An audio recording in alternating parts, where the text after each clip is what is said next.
मैं प्रिया राज, आप देख रहे हैं न्यूज़ 24। आपको बता दें, लगातार एनडीए के अंदर कई तरह की बातें चल रही है। हालांकि एनडीए का जो परिणाम रहता है, परिणाम स्वरूप जो बातें निकलकर सामने आ रही है वो यही बयां करिए कि अब एनडीए से लगातार राजनीतिक और घटक दल के नेताओं का आना जाना लग चुका है।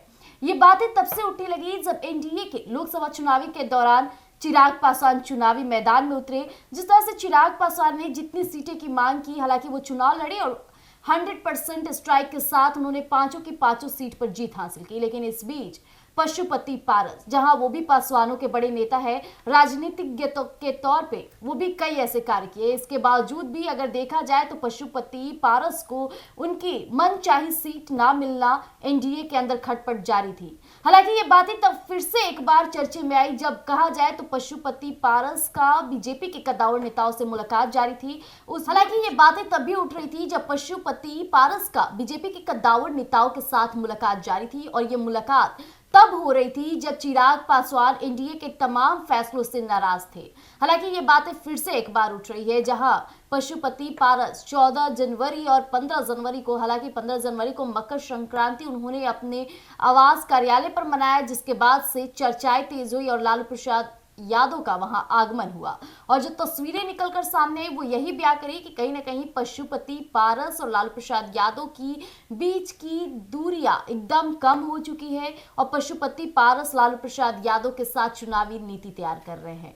हालांकि आपको बता दें कि पशुपति पारस इस बीच काफी चर्चे में रहे, लेकिन एनडीए से एक और नाम चर्चे में आई है, वो है जीतन राम मांझी। जी हाँ, जीतन राम मांझी 20 से 40 सीटों की मांग कर रहे हैं। हालांकि ये 20 से 40 सीटें कब तक उन्हें मिलेगी ये तो बात की बात है, लेकिन इस बीच ये 40 सीटों पर कहीं ना कहीं जीतन राम मांझी नाराज चल रहे हैं। हो सकता है कि वो भी पाला बदलेंगे। उन्हीं मुद्दों पर बातचीत करेंगे। हमारे साथ हमारे सहयोगी यानी कि सितेश जी मौजूद है। सितेश, लगातार एनडीए के अंदर राजनीतिज्ञ जो नेता हैं उनका बयानों से पता चल रहा है कि कहीं ना कहीं वो एनडीए के तमाम फैसलों से नाराज चल रहे हैं। क्या लगता है आपको? बिल्कुल प्रिया जी, आपने जो बातें कही कि एनडीए के अंदर जो नेता हैं, एनडीए के यानी साफ तौर पे कहा जाए तो चुनावी परिणाम के बाद और बिहार विधानसभा में जिस तरीके से सीटों को लेकर बंटवारे की जो बातें बाहर आ रही हैं, हालांकि अभी तक आधिकारिक रूप से तो कहीं पुष्टि नहीं है, बिल्कुल। लेकिन अगर जिस तरीके से बातें और बयानबाजियों का जो दौर शुरू हुआ है उससे साफ जाहिर होता है कि एनडीए में सब कुछ ठीक नहीं है जी। क्योंकि इसका मुख्य वजह ये हो सकता है कि बिहार विधानसभा का चुनाव है और जाहिर सी आप सभी जानते हैं कि 243 सीटें हैं बिहार में। बिल्कुल। अब 243 सीटें हैं और एनडीए के अंदर चिराग पासवान भी हैं, जीतन राम मांझी भी हैं, पशुपति पारस भी थे, लेकिन अब पशुपति पारस को दरकिनार कर दिया गया है जी। तो जेडीयू भी है और बीजेपी भी है। तो ये तमाम पार्टियां हो गई। बीजेपी भी चाहती है कि अधिक से अधिक सीटों पे लड़ा जाए। जेडीयू वहीं चाहती है कि जेडीयू बिहार की मतलब राजनीति में यानी क्षेत्रीय पार्टी है तो इनकी पकड़ अच्छी है, तो ये अपने हिसाब से चाहते हैं कि बीजेपी से जो सीटें मिले, बीजेपी से अधिक मुझे सीटें मिले। तो अब जब बीजेपी से अधिक सीटें अगर मान के चलिए अगर जेडीयू को मिलती हैं तो चिराग को क्या मिलेगा, जीतन राम मांझी को क्या मिलेगा? चिराग पासवान तब भी चुप रहे क्योंकि उन्हें उम्मीद थी, झारखंड विधानसभा में देखा जाए तो उन्हें एक सीट मात्र दिया गया, जो सीट वो उन्होंने 100% स्ट्राइक के साथ निकाला। बिहार में हुए उपचुनाव में भी ये परिणाम उनका अच्छा दिखा। तो अगर चिराग पासवान इसलिए चुप थे कि उन्हें बिहार विधानसभा में एक अच्छा मौका दिया जाएगा, उनके जो मन चाहे सीट होंगे उस हिसाब से भी एनडीए देगा। लेकिन चिराग पासवान के भी आजकल बोल बदल गए हैं। अब आप ये कहिएगा कि बोल क्यों बदल गए हैं? हाल ही में बीपीएससी मामले से जोड़ा जा रहा है बिल्कुल कि नीतीश कुमार और सरकार के द्वारा जो लाठीचार्ज किया गया था उससे उन्होंने असहमति जताई, और दूसरी ओर प्रशांत किशोर से भी उनकी मित्रता की खबर बाहर आई। तो अगर प्रशांत किशोर के साथ अगर मित्रता की खबर बाहर आती है और वो भी बिहार में चुनावी माहौल को लेकर गर्मा गर्मी है तो राजनीतिक माहौल को गर्म करेगा ही। जी सितेश जी, इस बीच ये बातें उठना लाजमी हो गया जैसे चिराग पासवान अचानक से ये बातें कह देते हैं कि बीपीएससी छात्रों के साथ अन्याय हुआ, लाठीचार्ज नहीं करना चाहिए थी। तो वहीं जहां कहा जाए तो जन सुराज के सूत्रधार प्रशांत किशोर कई दिनों से धरातल पर सत्याग्रह और तमाम व्यवस्थाएं कर रहे हैं इन दिनों, उस बीच उनका ये बयान आना कि चिराग पासवान हमारे मित्र के समान है, तो ये बड़ी बात हो जाती बिल्कुल है। और एक राजनीतिज्ञ दूसरे राजनीतिज्ञ की जब भी तारीफें करती है तो बदलाव और स्वरूप सामने आ ही जाता है। क्योंकि ये बातें देखिए, अगर हम रिजल्ट और परिणाम की बात किया जाए तो ध्यान दिया जाए, जिस तरह से लालू प्रसाद यादव और पशुपति पारस की जो ये मुलाकात हुई थी, इससे हम लोग क्यासे लगाए जा रहे थे कि कहीं ना कहीं पशुपति पारस राजद के साथ एकदम नजर आएंगे।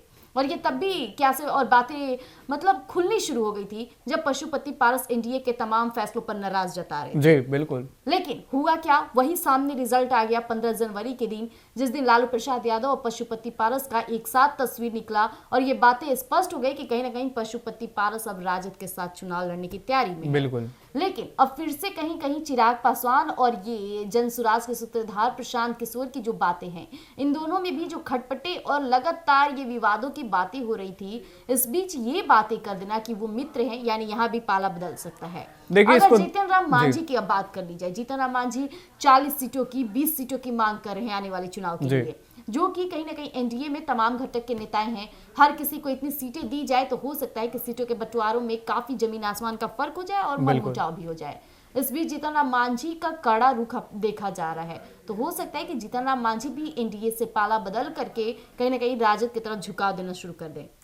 बिल्कुल, आपकी बातें जो सही हैं, क्योंकि देखिए अभी बिहार की जो सियासी हलचल है जी, वो और भी तेज हो गई है, खासकर जब राहुल गांधी आते हैं और बीपीएससी मामला, ये दो चीजें जब एक के बाद एक एक के बाद एक निकल के सरकार पे दबाव बनाने का काम करती हैं, तो इसमें एनडीए के साथ साथ महागठबंधन के भी कई नेता ऐसे हैं जो उलटफेर करते हैं बिहार की राजनीति को और ऐसे बयान देते हैं जिससे साफ जाहिर होता है। आपको बता दें कि आरजेडी के एक वरिष्ठ नेता के तौर पे आप कह सकते हैं आजाद गांधी ने कई बड़े खुलासे किए, जो कि जगदानंद सिंह और तेजस्वी यादव को लेकर था, तो वो भी अब बीजेपी में आ गए हैं। यानी कहें तो बिहार विधानसभा से पहले साफ तौर पे आप ये कह सकती हैं कि राजनीतिक घटक दलों का एक दूसरे में दल बदल वाली कहानी शुरू हो चुकी है। और हाँ, आपको ये भी बता दें कि राजद के एक ऐसे भी चेहरे हैं जो कहीं ना कहीं बहुत जल्द जनसुराज में शामिल होने वाले हैं।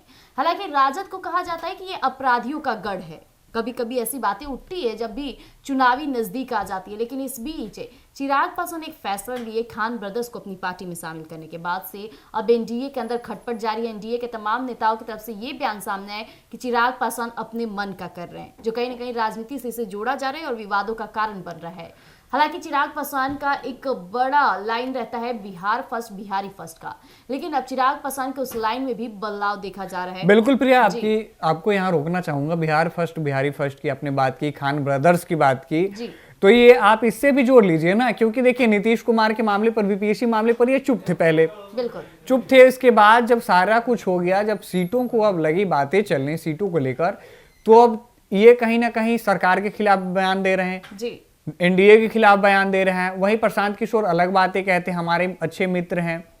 तो ये कहीं ना कहीं चिराग पासवान से हो सकता है कि ये उलटफेर करके जनसुराज में भी शामिल हो जाएं, ऐसे संभावनाएं जताई जा रही हैं। और दूसरी बात, बिहार फर्स्ट बिहारी फर्स्ट की बात करते हैं तो बिहार में भी बहुत सारी फेस्टिवल हैं जिसमें चिराग पासवान गायब रहते हैं। और जब पंजाब की बात की जाए, पंजाब में लोहरी एक फेमस त्योहार होता है जो पंजाबियों का होता है, सरदार और सिख समाज का होता है जी। तो वहां चिराग जाके करते हैं। आज देखिए पटना के गर्दनी बाग में चौकीदार दफादार मामले